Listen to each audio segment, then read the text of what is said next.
ভাই তোমাদের হাতে ধরি পায়ে ধরে খবরদার খবরদার নামাজ সারিও না রে বাবা। ওই হাসরের ময়দান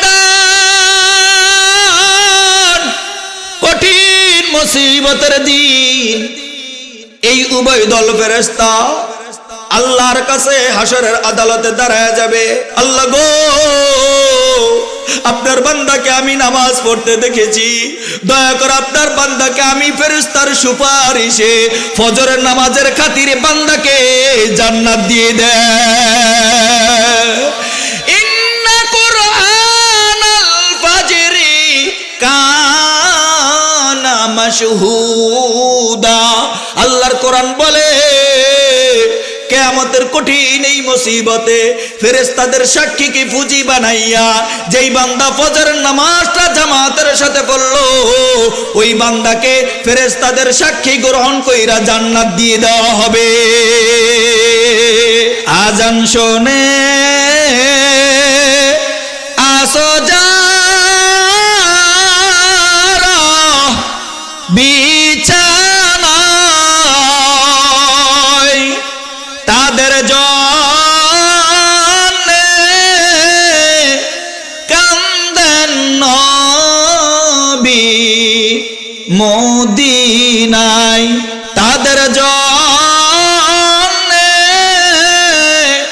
কান্দেন নবী মদিনায়। সেই নবীর জন্যে কি তোমার মায়া লাগে না? হায়রে মানুষ নামাজ কেনে পড়ো না? হায়রে উম্মত মসজিদে কেনে আসো না? হায়রে যুবক মসজিদে কেনে আসো না? এ বাবাজি, নামাজ কায়েমের 1 নাম্বার ব্যাখ্যা দিলাম। 2 নাম্বার ব্যাখ্যা তাফসীরের কিতাবের ভিতরে লেখে, নামাজ কায়েমের 2 নাম্বার ব্যাখ্যা হলো, বাবাজি যেই দিন থেকে তোমার উপরে নামাজ ফরজ হয়েছে ওই দিন থেকে নিয়ে মৌত পর্যন্ত তুমি সুস্থ থাকো আর অসুস্থ থাকো, ঘরে থাকো বা বিলে থাকো, মাঠে থাকো বা যেখানে থাকো, চাকরিতে থাকো বা ব্যবসায় থাকো, সর্ব অবস্থায় তুমি যদি নামাজ আদায় করো তাহলেই তোমার দ্বারা হবে নামাজ কায়েম করা। আল্লাহ পাক বনি আদমকে, সমস্ত মানুষকে 3টা কাজের হুকুম করেছেন। কয়টা? একটু জবান খুলে বলুন কয়টা? আরো জোরে বলুন কয়টা? কয়টা কাজের হুকুম করেছেন? কে করেছেন? জবান খুলে বলুন কে করেছেন? আল্লাহ বলেন, হে আমার আদম সন্তানেরা, তোমরা যদি আমি আল্লাহর দেওয়া 3টা দায়িত্ব, 3টা হুকুম, 3টা ডিউটি 16 আনায় 16 আনা পালন করো, আমি আল্লাহ তোমাদেরকে বিনিময়ে 3টা পুরস্কার দান করব। আরো জোরে বলেন সুবহানাল্লাহ। তাহলে দায়িত্ব কয়টা? পুরস্কার কয়টা? 3 3 9। 3 3 9 কথা বলেন 6। 3 3 কত? আমি দায়িত্ব 3টা আর পুরস্কার 3টা বলে আমার বয়ান শেষ ইনশাআল্লাহ। তবে আমরা বাঙালি জাতি, আমরা লাভে লোহার বোঝা বয়। লাভে, বুঝেননি আপনারা? বাঙালি জাতি এরকম, যেখানে লাভ আছে সেখানে বাঙালি জাতি আছে, ঠিক কিনা? সবাই বলে না? জোরে বলুন। দেখে আগে লাভটা কেমন, লাভটা যদি বেশি হয় তাহলে আমি লোহার বোঝা বইতে রাজি আছি। যেমন এই কনকনে শীতের ভিতরে উমরাবাজের কোনো একজন ব্যক্তিকে যদি বলা হয়, ভাই তুমি আজ সারা রাত বাহিরে থাকবা, বিনিময়ে তোমাকে 50,000 টাকা দেওয়া হবে, আচ্ছা বলুন তো ওই ভাই 50,000 টাকার বিনিময়ে সারা রাত বাহিরে থাকবে কিনা? জোরে বলুন। কেন? বিনিময়টা কম না বড়? পুরস্কারটা কম না বড়? সবাই বলেন। তো আমরা বাঙালি জাতি, আমরা লোভে ফাফে মৃত্যু, আমরা লোভ যেখানে আছে, লাভ যেখানে আছে সেখানে আছি। সেই হিসাবে আমি আপনাদের খেদমতে আগে লাভ 3টা, পুরস্কার 3টা, উপঢৌকন 3টা, আল্লাহর পক্ষ থেকে 3টা পুরস্কার আগে আলোচনা করব ইনশাআল্লাহ। পুরস্কার 3টা কি কি? আল্লাহ বলেন, হুয়া মাওলাকুম ফানি'মাল মাওলা ওয়া নি'মান নাসীর।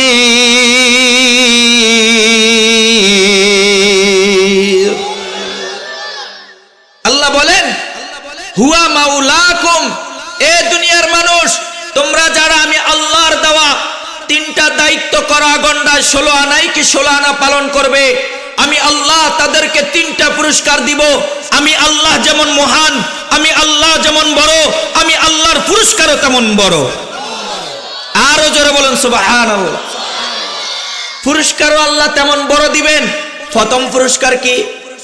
হুয়া মাওলাকুম, আল্লাহ বলেন, এ গোলাম, এ আমার আদম সন্তানেরা, তোমরা যদি আমি আল্লাহর দেওয়া 3টা দায়িত্ব করা গন্ডায় 16 আনাই কি 16 আনা পালন করো, আমি আল্লাহ তোমাদেরকে 3টা পুরস্কার দেব। ওই 3টা পুরস্কারের প্রথম পুরস্কার হলো, আল্লাহ বলেন, আমি আল্লাহ দুনিয়া এবং আখিরাতে তোমাদের অভিভাবক হয়ে যাব। অভিভাবক হবেন কে? আরো জোরে বলেন, আরো জোরে বলেন কে? এ মুসলমান, বুঝে থাকলে বলুন, এই মধ্যমরা বাজার একজন চেয়ারম্যান আছে না নাই? আরো আসতে বলেন। ওই চেয়ারম্যান যদি আপনার এলাকার ভিতরে একজনকে বলে, ভাই আজ থেকে আমি তোমার অভিভাবক, বলেন ওই মানুষটার কোনো টেনশন আছে, চিন্তা আছে, কারেন্ট বিল নিয়ে পেরেশানি আছে, জায়গা জমি নিয়ে সমস্যা আছে, ধরেন খাওয়া দাওয়া নিয়ে টেনশন আছে, কারণ তার অভিভাবক কে? আরে জোরে বলেন, তার অভিভাবক কে? এ মুসলমান, আমার আল্লাহ বলেন, এ গোলাম, আমি আল্লাহ 3টা পুরস্কারের প্রথম পুরস্কার যেটা দেব সেটা হলো, আমি আল্লাহ তোমাদের দুনিয়া এবং আখিরাতে অভিভাবকের দায়িত্ব পালন করব। এ বাবাজি, তোমরা বাজার ভাইরা, পর্দানিসীন মা, কেমনে বুঝাইলে আপনারা বুঝবেন? আমার ভাষা নাই। আমার আল্লাহ তো কোনো নরমাল কোনো আল্লাহ না। আরো আসতে বলেন, আমার আল্লাহ কো সাধারণ কোনো আল্লাহ না। এ বাবাজি, আমার আল্লাহর চাইতে ক্ষমতাধর পৃথিবীর বুকে কেউ আছে? আরো আসতে বলেন, সবাই বলেন আছে? না না না, আমার আল্লাহ বলেন, এ গোলাম, আমি আল্লাহর চাইতে ক্ষমতাধর, আমি আল্লাহর চাইতে কুদরতওয়ালা, আমি আল্লাহর চাইতে শক্তিমান পৃথিবীর বুকে আর কেউ না। হুয়া মাওলাকুম, 1 নাম্বার পুরস্কার। 2 নাম্বার পুরস্কার, হুয়া মাওলাকুম ফানি'মাল মাওলা।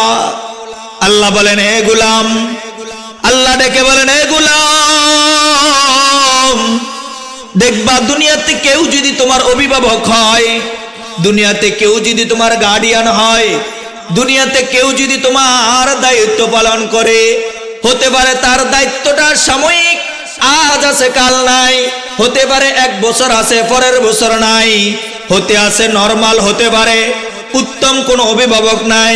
আল্লাহ বলেন, হে গোলাম, এ আমার মায়ার বান্দা বান্দিরা গো, আমি আল্লাহ তোমাদের যেই অভিভাবক হব, ওই অভিভাবকের 2য় নাম্বার পুরস্কার আমি আল্লাহ যেটা দিব সেটা হলো, সাধারণ কোনো অভিভাবক নয়, নরমাল কোনো অভিভাবক নয়, সাধারণ কোনো গার্ডিয়ান নয়, আমি আল্লাহ তোমাদের জন্য সর্ব উত্তম সর্বশ্রেষ্ঠ অভিভাবক হয়ে যাব।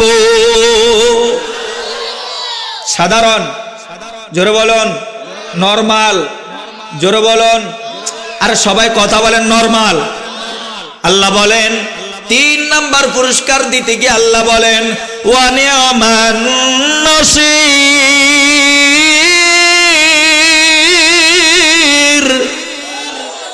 আরো জোরে বলেন আল্লাহু আকবার, আল্লাহ বলেন, এ গোলাম, আমি আল্লাহ 3 নাম্বার যেই পুরস্কারটা দেব, সেই পুরস্কারটা হলো, বান্দারে দুনিয়ার জগতে চলার ক্ষেত্রে, দুনিয়ার হায়াতে জিন্দিগিতে, পরকালের জগতে, কবরের জিন্দিগিতে, হাসরের মাঠে, বান্দারে তোর জন্য অনেক সাহায্যের প্রয়োজন হবে, অনেক সাহায্যের প্রয়োজন হবে। ও বান্দা, তুই আমি আল্লাহর সাহায্য ছাড়া দুনিয়াতেও চলতে পারবে না, কবরের জগতেও থাকতে পারবে না, হাসরের মাঠেও থাকতে পারবে না। আমি আল্লাহ বলে দিলাম, বান্দা তোর যেখানে যখন সাহায্যের প্রয়োজন হবে, আমি আল্লাহ সাধারণ কোনো সাহায্য তোকে করব না, আমি আল্লাহ তোকে সর্ব উত্তম সর্বশ্রেষ্ঠ সাহায্য দান করব।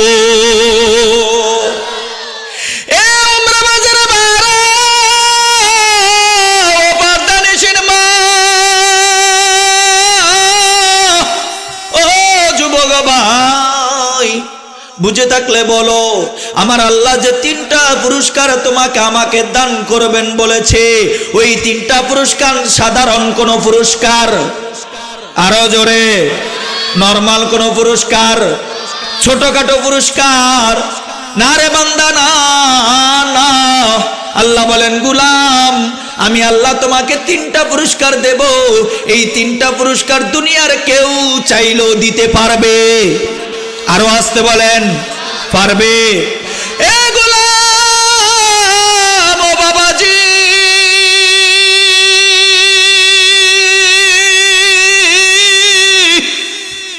ও আমার যুবক ভাই, ওই 3টা পুরস্কার সাধারণ কোনো পুরস্কার নয়, ওই 3টা উপঢৌকন সাধারণ কোনো উপঢৌকন নয়। যেহেতু 3টা উপঢৌকন সাধারণ না, 3টা পুরস্কারও সাধারণ না, আল্লাহ বলেন, গোলাম, আমি আল্লাহর পুরস্কার যেমন সাধারণ না, আমি আল্লাহর দায়িত্ব তেমন সাধারণ না। আমি আল্লাহ তোমাদেরকে যে 3টা দায়িত্বের কথা বলবো, ওই 3টা দায়িত্ব বড় কঠিন, ওই 3টা দায়িত্ব বড় দামি। এই 3টা দায়িত্ব যদি পালন করো রে গোলাম, তোমার ইহকালের জগৎ, কবরের জগৎ, আখিরাতের জগতে আমি আল্লাহ তোমার জন্য অভিভাবক হয়ে যাব। 3টা দায়িত্বর প্রথম নম্বর দায়িত্ব হলো ফাকিমুস সালাহ, নামাজ কায়েম করা। কি করা? একটু জবান খুলে বলুন, কি করা? নামাজ কায়েম করা। এ মুসলমান, কোরআনুল কারীম আল্লাহ নাজিল করেছেন, তামাম কোরআনুল কারীমের ভিতরে কোথাও এমন একটা আয়াত খুঁজে পাবেন না যেখানে আল্লাহ বলেছেন বান্দা নামাজ আদায় করো। আচ্ছা, বুঝে থাকলে বলুন, নামাজ আদায় করা আর নামাজ কায়েম করা এক না ভিন্ন? এক না ভিন্ন? কেউ কেউ বলতেছে এক। নো, নামাজ কায়েম করা আর নামাজ আদায় করা উভয়টা এক না, উভয়টা এক না। নামাজ আদায় করা খামখেয়ালি বিষয়, নামাজ কায়েম করা এটা জটিল এবং কঠিন বিষয়।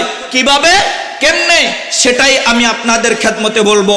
মোহতারাম, ফাকিমুস সালাহ, নামাজ কায়েম করা, এই নামাজ কায়েমের ব্যাখ্যা করতে গিয়া মুফাসসিরিনে হযরত তাফসীরের কিতাবের ভিতরে ইমাম আলুসি বাগদাদি রাহিমাহুল্লাহ তাফসীরের কিতাবের ভিতরে 4টা ব্যাখ্যা লিখেছেন। সুবহানাল্লাহ বলেন।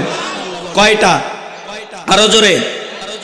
ফাকিমুস সালাম, এ বান্দা, 3টা দায়িত্ব তোমাকে দিলাম। এরে গোলাম, আমি আল্লাহ তোমাদেরকে 3টা ডিউটি দিলাম। ওই 3টা ডিউটির মধ্য থেকে প্রথম নাম্বার দায়িত্ব হলো, বান্দা তুমি নামাজ কায়েম করবা। বাবাজি, নামাজ কায়েম করা কোন জগতের হালুয়া? নামাজ কায়েম করা এটা খায় না, গায়ে দেয়। কেমনে জিনিস এটা, কেমন জিনিস?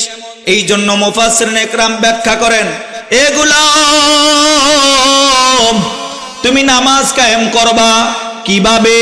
নামাজ কায়েমের 4টা ব্যাখ্যার প্রথম নম্বর ব্যাখ্যা হলো, তাফসীরের কিতাবের ভিতরে লেখে, বাবা তুমি নিজেও নামাজ পড়বা, তোমার ফ্যামিলির যতজনের উপরে নামাজ ফরজ, তোমার ফ্যামিলিতে 5 জন আছে, 5 জনের 4 জনের উপরে নামাজ ফরজ, এই তাফসীরের কিতাবের ভিতরে লেখে তুমি নিজেও নামাজ পড়বা, ওই ফ্যামিলির 4 জন যদি নামাজ যথাসময়ে আদায় করে তাহলেই তোমার দ্বারা হবে নামাজ কায়েম। এখন আমাদের সমাজের ভিতরে ফ্যামিলির সদস্য আছে 5 জন, বাবা নামাজ পড়ে তো স্ত্রী নামাজ পড়ে না, ছেলে নামাজ পড়ে তো মেয়ে নামাজ পড়ে না, আছে না নাই? জোরে বলুন, আরো জোরে বলুন, আছে না নাই? এ মুহতারাম, যদি আপনার ফ্যামিলির সদস্যের মধ্যে 5 জনের 4 জনের উপরে নামাজ ফরজ, ছেলে নামাজ পড়ে তো মেয়ে পড়ে না, স্ত্রী পড়ে তো পুত্রবধূ পড়ে না, বাবা পড়ে তো মা পড়ে না, তাহলে আপনার দ্বারাও নামাজ কায়েম হয় না, হয় না। নামাজ কায়েম যদি আপনি করতে হয় তাহলে প্রথম আপনি যেটা করবেন, আপনি নিজেও নামাজ পড়বেন। দ্বিতীয় নাম্বার, আপনার সাথে আপনার পরিবার ফ্যামিলি মেম্বার যতজনের উপরে নামাজ ফরজ প্রত্যেকে যেন যথাসময়ে নামাজ পড়ে, তাহলেই হবে নামাজ কায়েম। সুবহানাল্লাহ বলেন। قال رسول الله صلى الله عليه وسلم أول ما يحاسب به العبد يوم القيامة الصلاة। আল্লাহ রাসূল বলেন, আমার উম্মত, এ উম্মতের দল, কাল কিয়ামতের কঠিন মুসিবতের দিন, কাল কিয়ামতের কঠিন মুসিবতের দিনে বান্দা, তোমার থেকে তোমার রাজনীতির হিসাব নেওয়া হবে না, তোমার থেকে তোমার গাই গৃহস্থের হিসাব নেওয়া হবে না, তোমার ছেলে সন্তানের হিসাব নেওয়া হবে না, তোমার টাকা পয়সার হিসাব প্রথমে নিবেন না। আল্লাহর রাসূল বলেন, আমার উম্মত, কাল কিয়ামতের কঠিন মুসিবতের দিন সর্বপ্রথম তোমার নামাজের হিসাব লওয়া হবে।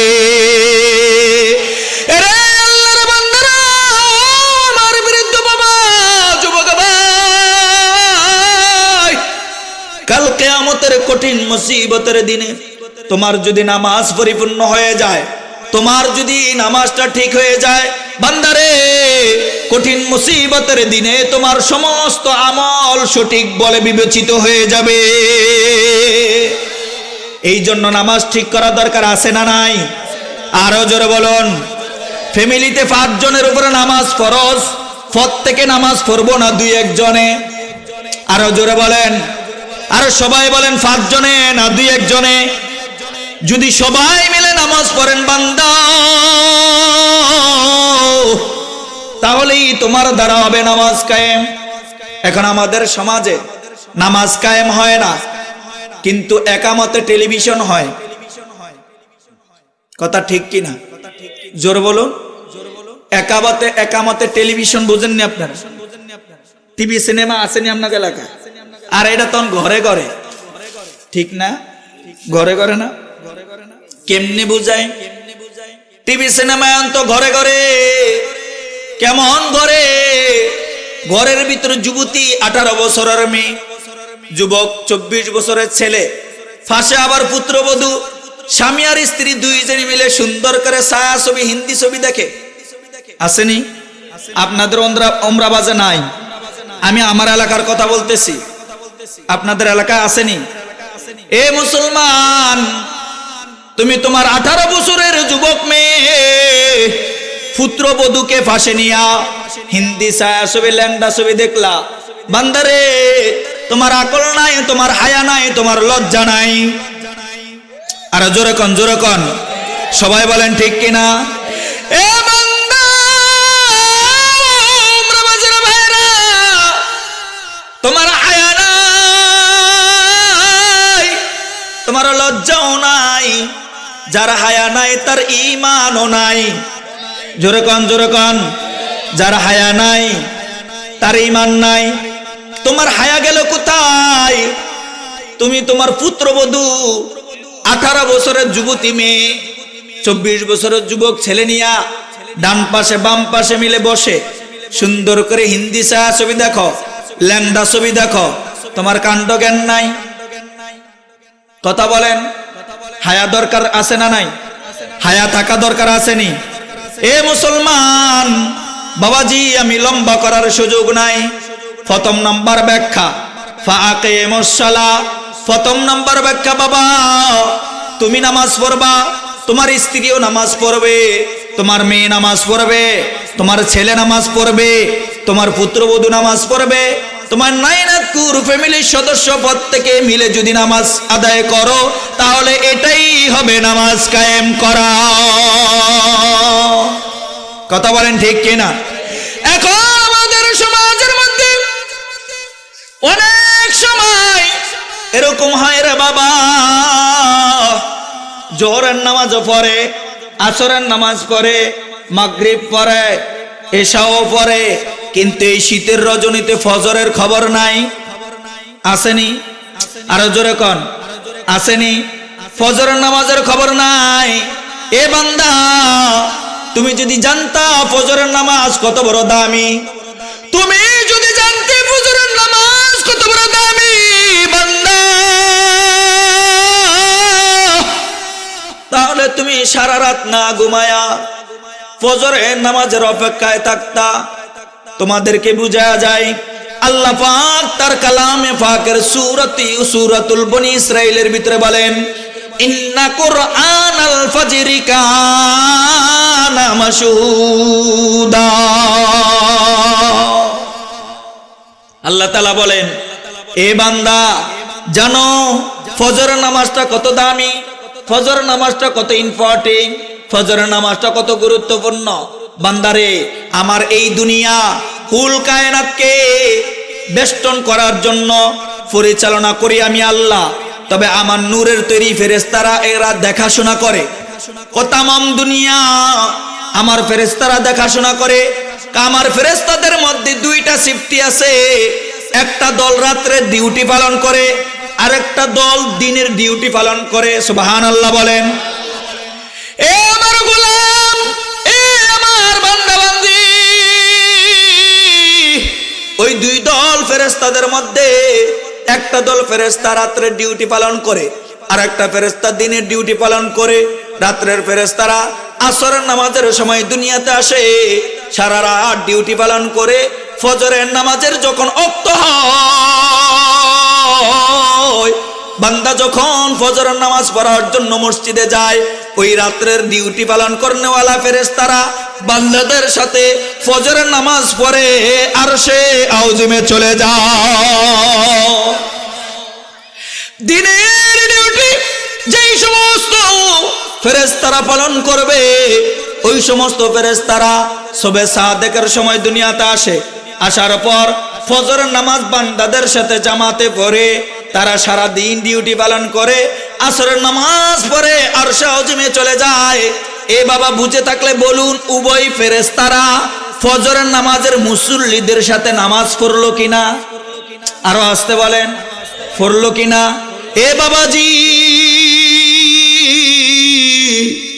ও বৃদ্ধ বাবা, যুবক ভাই, তোমাদের হাতে ধরি, পায়ে ধরি, খবরদার খবরদার, নামাজ ছাড়িও না রে বাবা, নামাজ ছেড়ে দিও না। রাসূল বলেন, ক্বালা রাসূলুল্লাহি সাল্লাল্লাহু আলাইহি ওয়াসাল্লাম, মান তারাকা সালাতান মুতাআম্মিদান ফাকাদ কাফার। আল্লাহর রাসূল বলেন, আমার উম্মত, তোমাদের মধ্যে যদি কেউ ইচ্ছাকৃত নামাজ ছেড়ে দেয়, মান তারাকা সালাতান মুতাআম্মিদান ফাকাদ কাফার। রাসূল বলেন, আমার উম্মতের মধ্যে কেউ যদি ইচ্ছাকৃত নামাজ ছেড়ে দেয়, ফাকাদ কাফার, সে যেন কেমন কাফের হয়ে গেল। বলেন নাউজুবিল্লাহ। এ বাবাজি, ওই হাসরের ময়দান কঠিন মুসিবতের দিন, এই উভয় দল ফেরেশতা আল্লাহর কাছে হাসরের আদালতে দাঁড়ায় যাবে। আল্লাহ গো, ও মাবুদ বারে ইলাহি, আপনার বান্দা উমরাবাজের যুবক আব্দুল করিমকে, বৃদ্ধ আব্দুল সত্তারকে আমি ফজরের নামাজ পড়তে দেখেছি। ও গো আল্লাহ,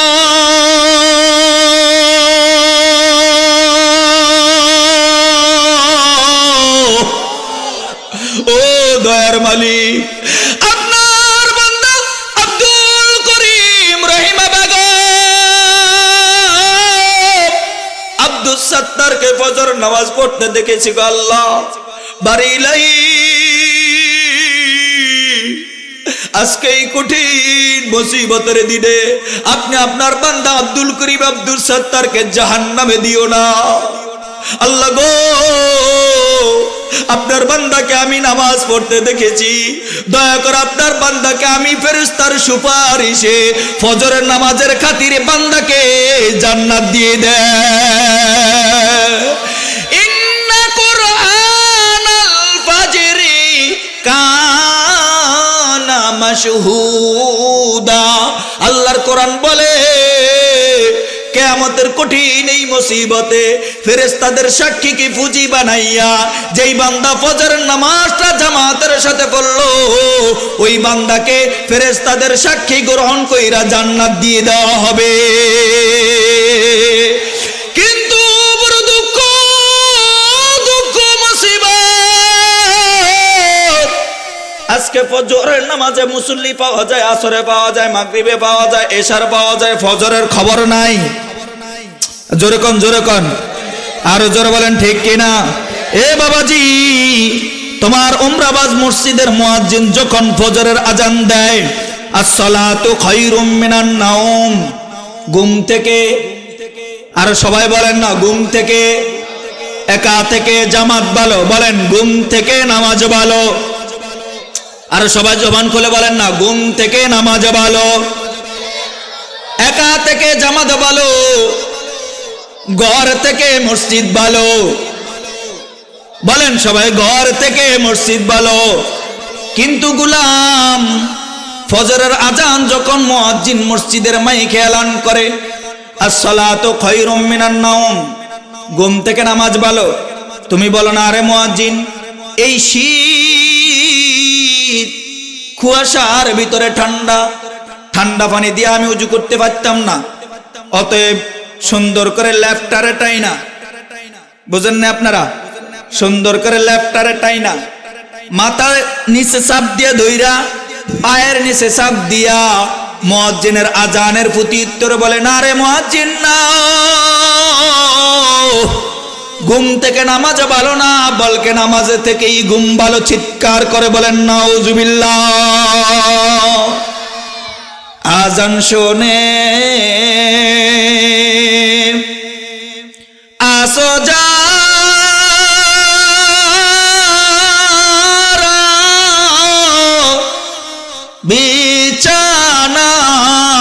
বিছানায়, তাদের জন্যে কান্দেন নবী মদিনায়। আজান শোনে, খারাপ লাগে? তাহলে জবান করে পড়তে পারবেন আমার সাথে, বলেন আজান শোনে আসো যারা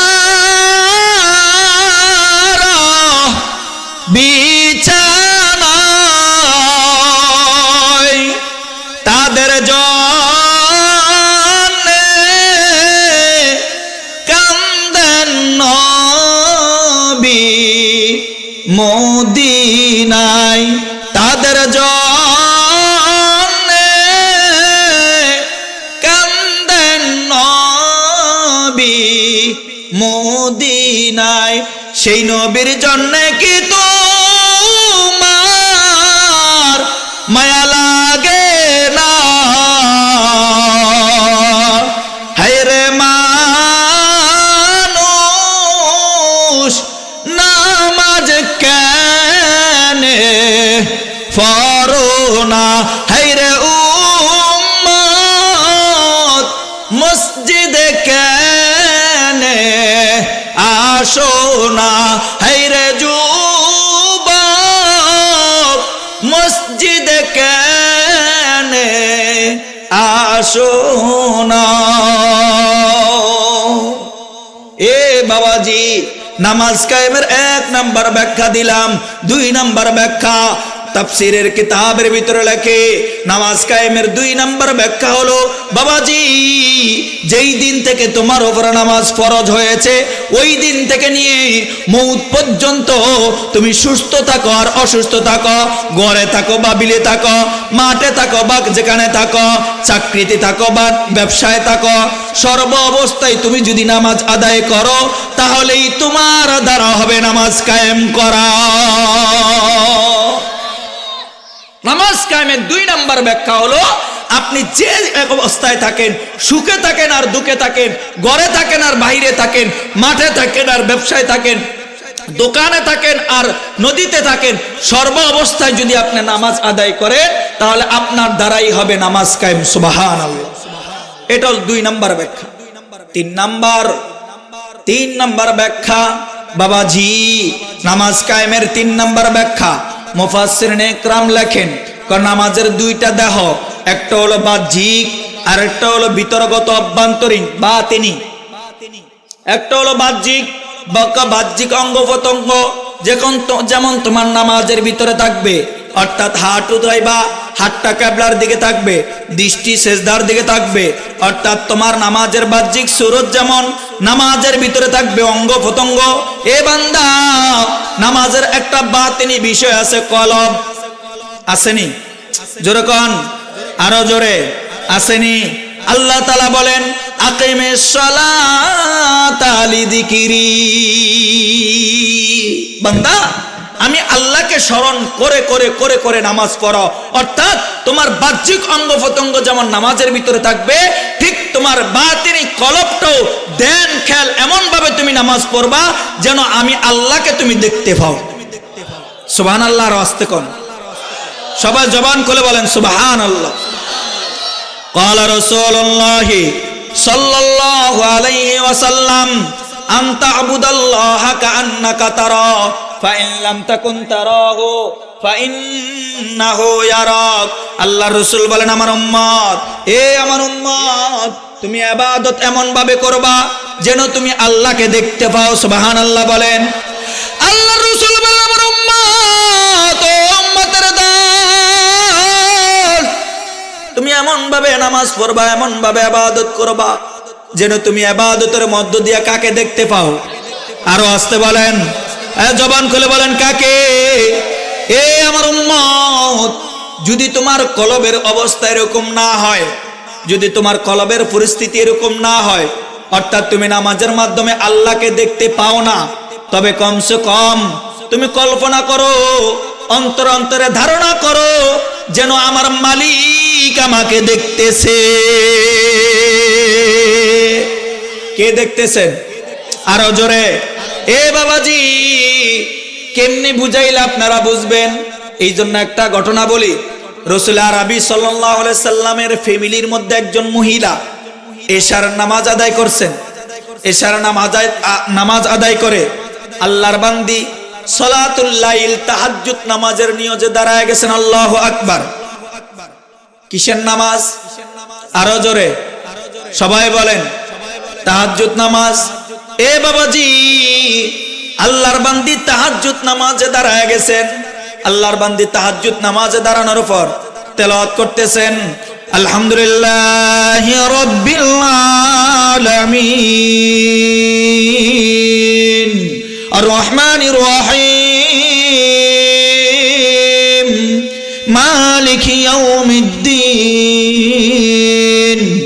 ইয়্যাকা না'বুদু ওয়া ইয়্যাকা নাস্তাঈন ইহদিনাস সিরাতাল মুস্তাকিম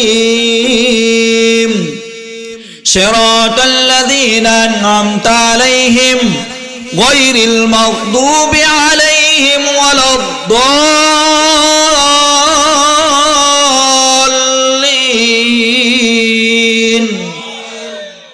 আল্লাহর বান্দী সূরা ফাতিহা তেলাওয়াত করলেন, শুরু করলেন সূরা বাকারা। আলিফ লাম মিম যালিকাল কিতাবু লা রাইবা ফীহি হুদাল লিল মুত্তাকিন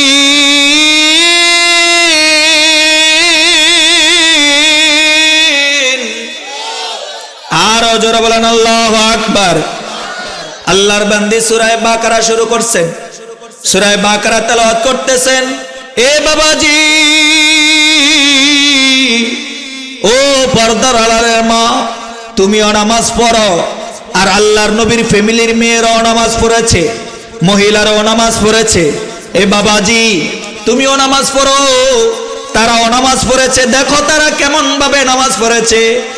আল্লাহর বান্দি সূরা বাকারা শুরু করার পর যখন কোরআনুল কারীমের তেলাওয়াত শুরু করেছে, যত তেলাওয়াত করে ততই মজা, যত তেলাওয়াত করে ততই স্বাদ, যতই তেলাওয়াত করে ততই আমার মালিকের সাথে কথা বলে সুবহানাল্লাহ। আল্লাহর বান্দি তেলাওয়াত করতেছেন। ও বাবাজি,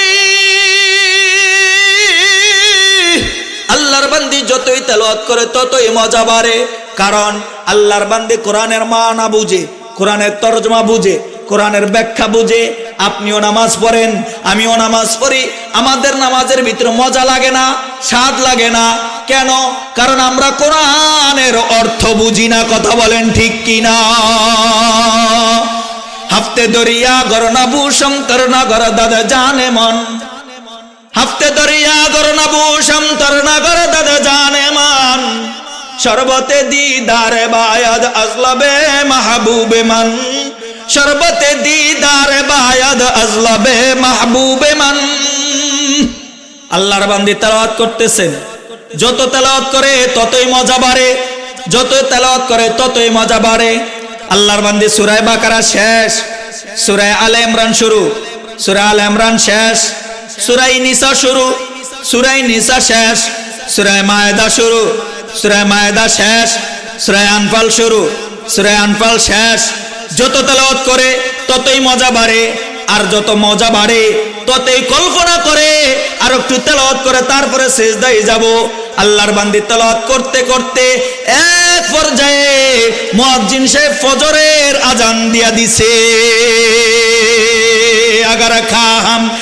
अगर खाम के राजी दिल बगोयम जानो मिया बम, अगर जाए शौद फैदा तोरा तन्हा नो मिया बम, अगर या बम तोरा तन्हा व जाए हम शौद फैदा, बखुशी गम कुनम खुदरा अमन खुदरा नो मैदानम।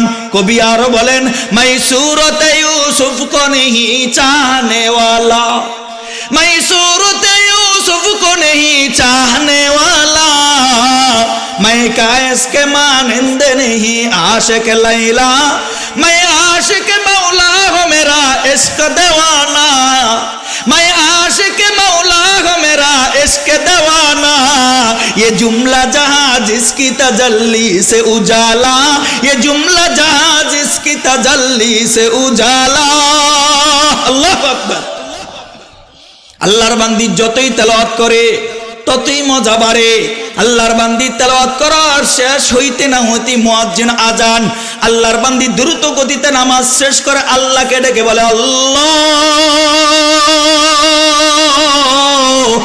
একটু জবান খুলে ডাকেন না আল্লাহ, আরো জোরে বলেন আল্লাহ, আরো জবান খুলে বলেন না আল্লাহু আকবার বলেন। আল্লাহর বান্দি ডেকে বলেন আল্লাহ, ও দয়ার মালিক, আপনার রাত্রটা এতই ছোট, আমাকে তৃপ্তি ভরে 2 রাকাত 4 রাকাত নামাজ পড়ার সুযোগ দিল না। বলেন সুবহানাল্লাহ। এ বাবাজি, যুবক ভাই, ও বৃদ্ধ বাবা, এই জন্য মুফাসসিরিন ইকরাম লেখেন নামাজের 3 নাম্বার ব্যাখ্যা, অর্থাৎ নামাজের বাহ্যিক অঙ্গ প্রত্যঙ্গ যেমন নামাজের মধ্যে থাকবে, তেমনি ভাবে নামাজের কলবি ধ্যান খেয়াল, তোমার মনের ধারণাও নামাজের ভিতরে থাকবে। সুবহানাল্লাহ বলেন। নামাজের 4 নাম্বার ব্যাখ্যা, ফাকিমুস সালার 4 নাম্বার ব্যাখ্যা হলো, বান্দারে নামাজটা জামাতের সাথে পড়া। বলেন সুবহানাল্লাহ। কিসের সাথে পড়া? আরো জোরে, জোর হলো না, সবাই বলেন কিসের সাথে? জামাতের সাথে। পড়বো তো জামাতের সাথে নামাজ।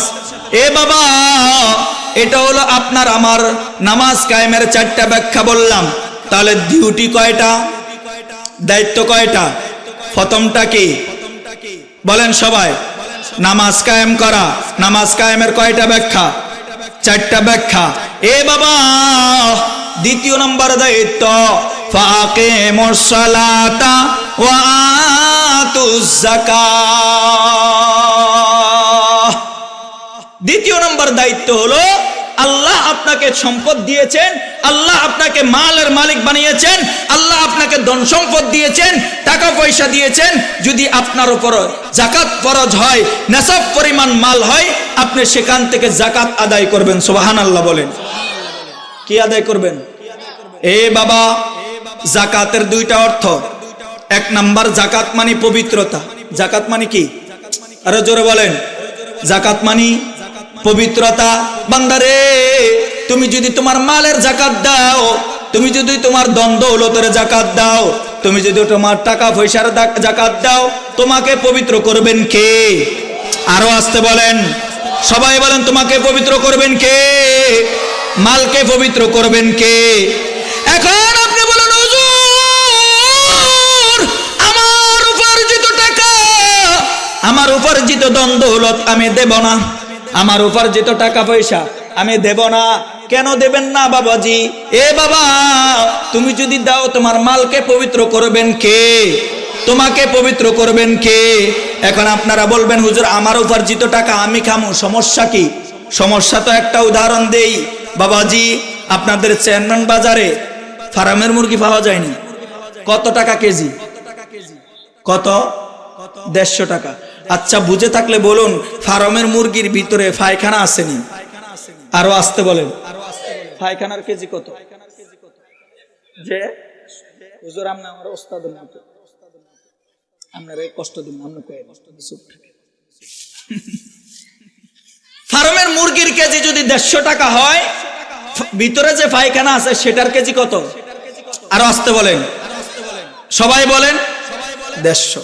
আপনি 150 টাকা দিয়ে একটা মুরগি আনলেন, আনার পরে বিবি সাহেবকে বললেন, বিবি, মুরগির দাম বাড়তি, আগে মাত্র 110 টাকা করে কিনছি, এখন 150 টাকা। অতএব শোনো, মুরগির ভিতরে কি আছে না আছে ফালানোর দরকার নাই, যা আছে সবকিছু মিলে ঝাল ফ্রাই করো, শুকনা ইয়া করো, রোস্ট করো, ভিজা রোস্ট করো, সবাই আমরা খাবো।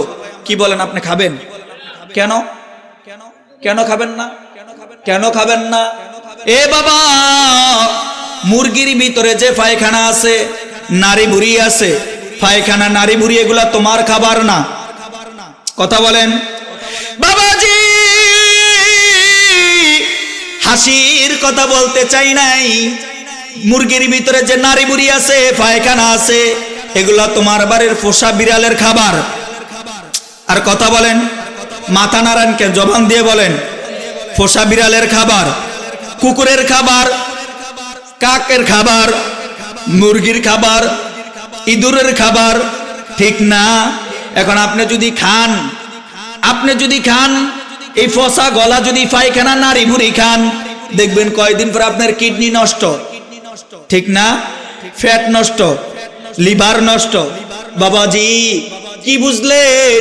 বাবা রে, ধন দৌলত তোমাকে আল্লাহ দিয়েছেন, তুমি কষ্ট করে উপার্জন করেছ, লাখে 2,500 টাকা, লাখে 2,500 টাকা, 97,500 তোমার জন্য হালাল, তুমি খাইলে কোনো সমস্যা নাই। কিন্তু তুমি যদি পুরা 1 লক্ষ টাকা খাও, মুরগির মতো যদি নারী বুড়ি সহ খাও, যেটা তোমার জন্য হালাল না, যেটা তোমার জন্য হারাম, ওই 2,500 টাকা তোমার জন্য হালাল না, এটা তোমার সমাজের গরিবের খাবার। আরো আস্তে আস্তে, এটা তোমার সমাজের ভিক্ষুকের, এটা তোমার সমাজের গরিব মাদ্রাসার, এতিমখানা মাদ্রাসার। কথা বলেন ঠিক কিনা বাবাজি? এখন তুমি যদি কাউকে না দিয়া খেয়ে ফেলো, খেতে পারবো, কোনো বাধা নাই, তোমাকে কেউ কিছু বলবে না। কিন্তু কয়দিন পরে তোমার কিডনি, হার্ট, বাল সব কিছু নষ্ট হয়ে যাবে, ঠিক কিনা বাবাজি? যাকাতের 1 নাম্বার কথা বললাম। 2 নাম্বার, যাকাত মানি হলো বৃদ্ধি হওয়া। কি হওয়া? জোরে বলুন, আরো জোরে। আল্লাহ তাআলা বলেন মান জাআউল হাসানাতু ফালাহু আশরু আমসালিহা ওয়া মান জাআ বিস-সাইয়্যিয়াতি ফালা ইউজসা ইল্লা মিথলাহা ওয়া হুম লা ইউযলামুন।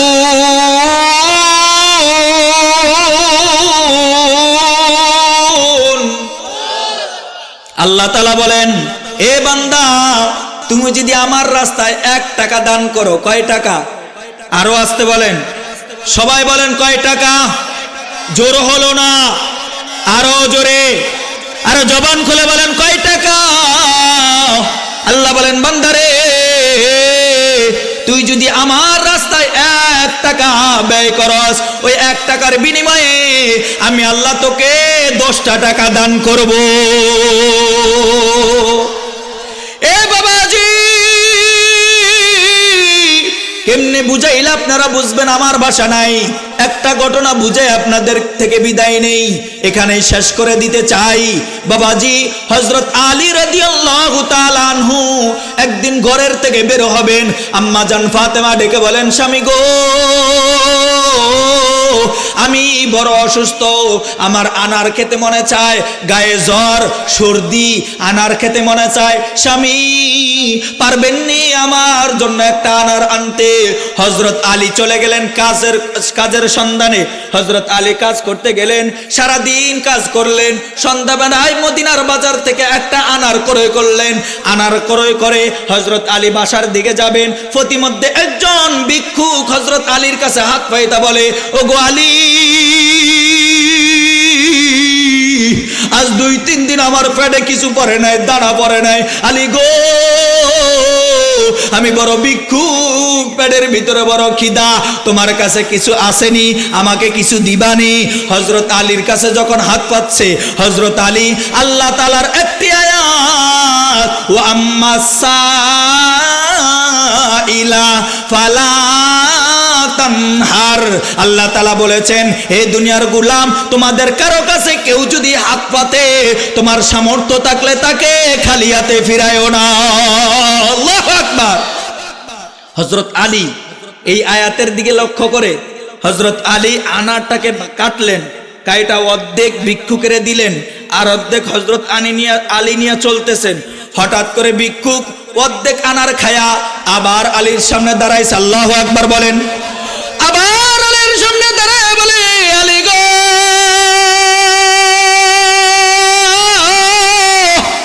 ও আলী তোমার দেওয়া অর্ধেক আনার খায়া আমার পেটটা মোটামুটি তৃপ্তি পাইছে, সুবহানাল্লাহ বলেন। আমার পেটটা অর্ধেক ভরছে, আলী গো আপনার কাছে যে বাকি অর্ধেক আনার, ওই আনার কি আমাকে দিবেন? হযরত আলী আবার আয়াতের দিকে লক্ষ্য করে দ্বিতীয় আনার দিয়ে দিলেন, ভিক্ষুককে পুরা আনার দিয়ে দিলেন, ভিক্ষুক পুরা আনার খেয়ে ফেললেন। এবার হযরত আলী খালি হাতে বাড়িতে গেলেন। বাড়িতে যাওয়ার পর ফাতেমা জিজ্ঞেস করে স্বামী আমার তোমার কাছে একটা আনার চাইছিলাম, আনছনি? এবার স্বামী বলে বিবি গো পুরা ইতিহাস যখন শোনায় দিল, বিবি বলে কোনো সমস্যা নাই, ভিক্ষুককে দিয়েছেন এটা ফালানো যায় নাই, একজন গরিব অসহায়কে দিয়েছেন এটা বেহুদা যায় নাই, নষ্ট হয় নাই, আল্লাহর রাস্তায় দিয়েছেন একটা, আল্লাহ দিবেন কয়টা? আরো আসতে সবাই বলেন, জোর হলো না, আরো জোরে, একটা দিলে দিবেন কয়টা? কে দিবে? আমার আল্লাহর খাজানায় অভাব আছে। আরো আসতে বলেন। বাবাজি হযরত আলী আর ফাতেমা ঘরের ভিতরে বসা, হঠাৎ করে কে যেন দরজায় টোক্কা। আলী জিজ্ঞেস করলেন মান আনতা, কে আপনি, কোথা থেকে আসছেন? বাইরে থেকে আওয়াজ আসে আনা সালমান। এ আলী আমি হযরতে সালমান, কেন আসছেন? আলীরে ডেকে বলে আলী গো তোমার জন্য আল্লাহর রাসূল আনার হাদিয়া পাঠাইছেন। আরো আস্তে আস্তে আস্তে আস্তে হযরত সালমান ডেকে বলেন আলী রে, ও আলী তোমার জন্য দু জাহানের বাদশা সাইয়্যিদুল মুরসালিন নবী মুহাম্মদুর রাসূলুল্লাহ আনার হাদিয়া পাঠাইছেন। হযরত আলী দরজা খুললেন, সামনে আনলেন, হযরত সালমান মাথার থেকে জুফরিটা হাজিটা নামাইলেন। নামানোর পর হযরত আলীকে আনারগুলা দিলেন। হযরত আলী গুনতেছেন 1 2 3 4 5 6 7 8 9। কয়টা আনার? আরো জোরে, জোরে হলো না? হযরত আলী গোনার পরে যখন নাকি 9টা আনার ফেলেন, হযরত আলী বলেন, সালমান হয়তো তোমার কোথায় ভুল হয়েছে, কারণ আমি আল্লাহর রাস্তায় দিছি কয়টা? জোরে কোন? ফামু কয়টা আছে? কয়টা? তাহলে 9টা আমার। আমনে ফাইলে কি করতেন? আগে দাও মে ঢুকাই, ঠিক না? এটা তো মুসলমান বাঙালির খাচ্চত। এই খাচ্চতের মুসলমান আপনাকে এলাকায় আসেনি? ও আপনাকে এলাকায় আছে, তো খাইছে সমাজ। যা পায় তাই ঢুকায়, যা পায় তাই ঢুকায়, হালালও চায় না হারামও চায় না, ঠিক কি না? বেহুদার দল। এবার হযরত আলী ডেকে বলেন, এ সালমান, কিছুক্ষণ আগে আমি একটা আনার আল্লাহর রাস্তার একজন ফকিরকে দিয়েছি। আনার কয়টা দিছি? আমার জন্য আসবে কয়টা? আছে 9টা। অতএব সালমান কোথায় যেন ভুল হয়েছে। হযরত আনার হযরত সালমান ডেকে বলেন, আলী, আল্লাহু আকবার জবান খুলে বলার জন্য তৈরি হয়ে যায়েন। হযরত সালমান ডেকে বলেন, আলী রে, ও আলী, তোমার জন্য আল্লাহর রাসূল 10টা আনারে দিয়েছে। আমি তোমার ইয়াকিন পরীক্ষা করার জন্য একটা আনার আলাদা করে রেখেছি। এই যে দেখ আলী, আমি আমার কোষা থেকে আরেকটা আনার বের করে তোমাকে 10টা আনার দিয়ে দিলাম। একই মিসলে খলিলা দেশ নাশিনী, একই মিসলে খলিলা দেশ নাশিনী, একে আল্লাহ হস্তি খুদ গুজিনে सुनाए ताजी बेहाजर के गिरफ्तार गुलामी से बदतर है बेकीनी, गुलामी से बदतर है बेकीनी। এই জন্য বাবাজি, তুমি যদি আল্লাহর রাস্তায় একটা দাও, তোমাকে 10টা দিবেন কে?